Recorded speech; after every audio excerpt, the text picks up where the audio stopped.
I'm Katie. This is Zach. We got our dog Norman, and this is our adventure.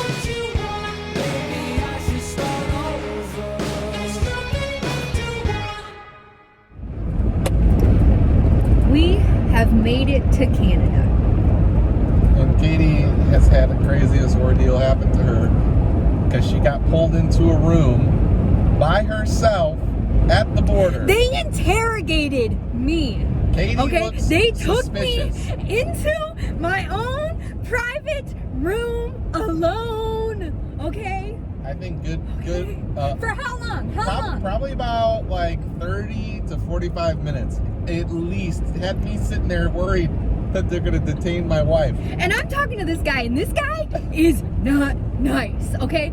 And I didn't get his name. His jacket, what was it? It was a bulletproof vest. Bulletproof vest. He was armed. Hope. He had mace on him. We're going to call him Tim. His name is Timmy, but his last name was Hope. His badge said Hope, which thought we were going to have Hope, and we finally got Hope, but his badge, I wish he had a little bit more of it. I wish he had it.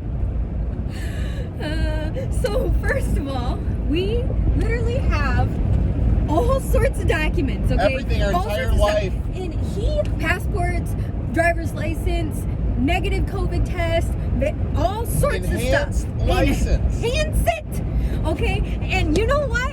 This guy, he's just kind of like, what do you got? What's in there? And we're like, what do you need? And we didn't even know our driver's license number, so that was stupid, so we had to go and get that. Not our driver's license number. No, our driver's... It was our driver's license plate. Yes. Gosh. I'm still worked up. We have since gotten Tim Hortons, not in honor of our immigration officer, Tim Hope, but in honor of the great Maple Leaf. He said, Timmy's a... But back to the story. So I get called. Catherine, okay? No Zachary. Zachary stays. Catherine goes. My wife go into a back room and disappear. And I sit down, and he's got all sorts of documents. He's got our 8-day itinerary to Alaska, which is very nicely planned. Let me add that.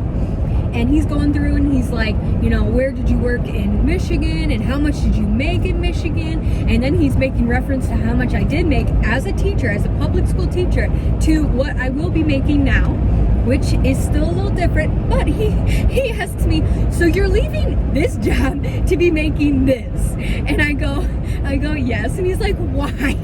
And I go, because it's something I love to do. And he was not having it.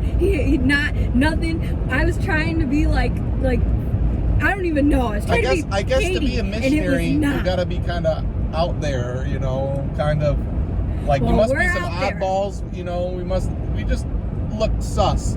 I was sus.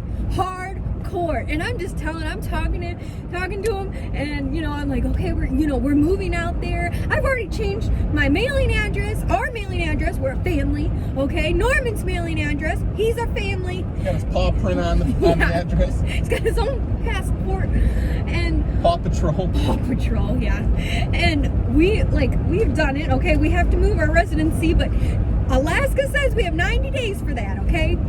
But he was not buying it, and he's like going back through my whole story, and I start to think I'm suspicious. Myself is suspicious.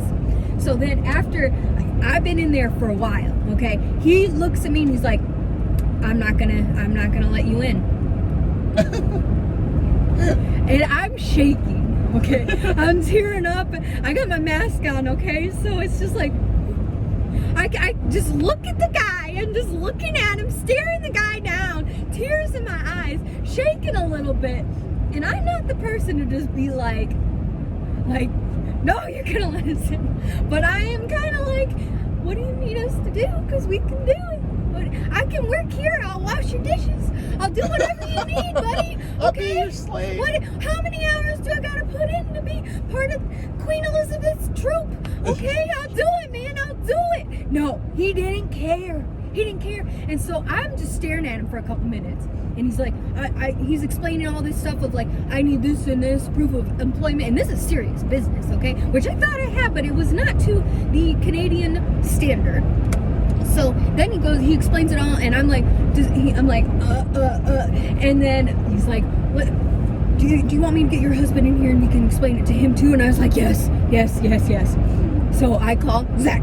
Okay, Zach comes in, and then says the same stuff to Zach. Zach is like, I don't know, my jaw hit the floor. He said yes, so I'm not gonna let you guys in. And I said, why? What do you mean? Why? He goes, you guys don't have the proper documentation for residency, your address, the document from the minister.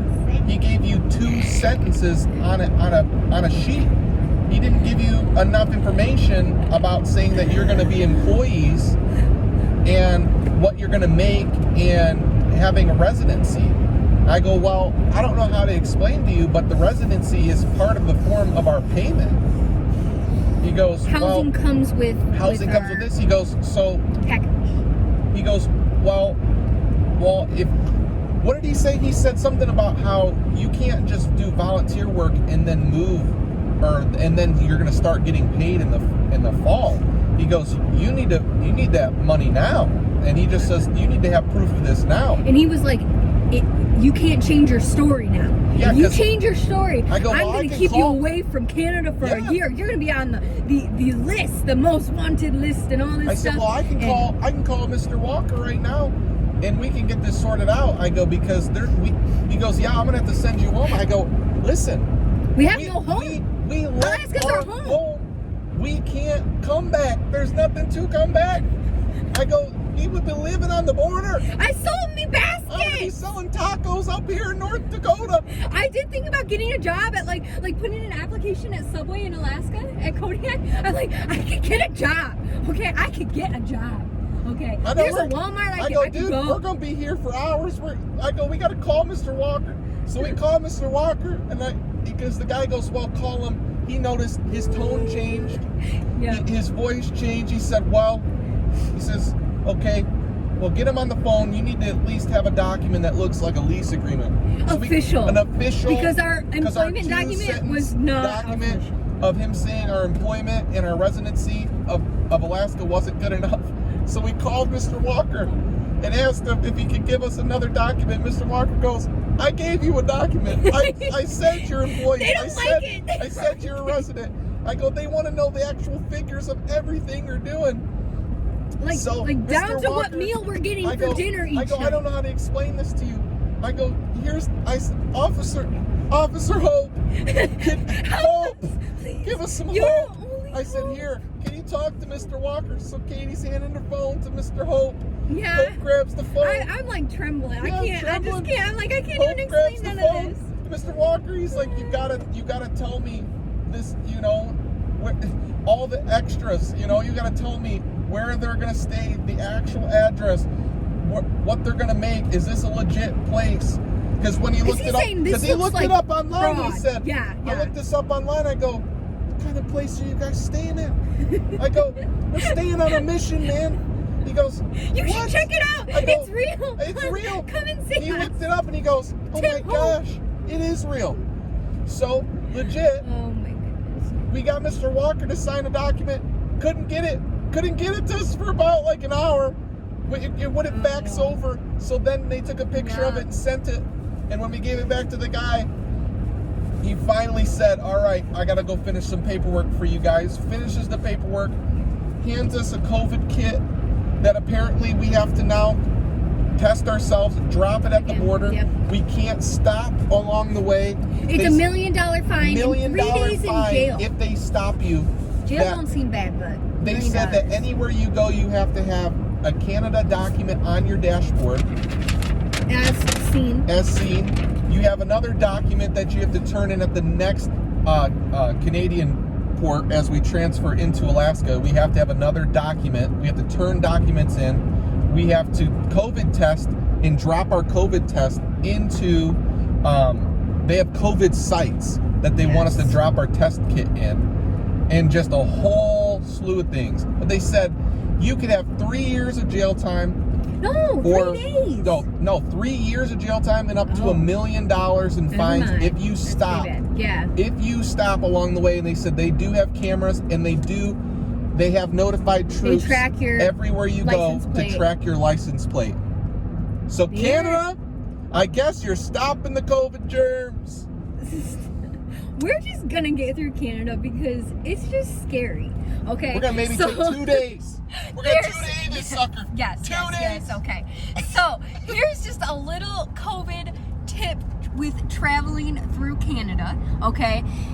If you're traveling through Canada, if you so desire, but when you call border control, okay, which you should, okay, any of the customs, whatever, and ask for a mean Canadian immigration officer because they're going to tell you exactly what you need. If he's Don't nice, be talking to the nice if people. she's nice, no, you need to talk to somebody that's rude. Fake. That's someone that fake. gives you that takes your lunch money and then buys a sandwich with it. That's the type of person you need to find.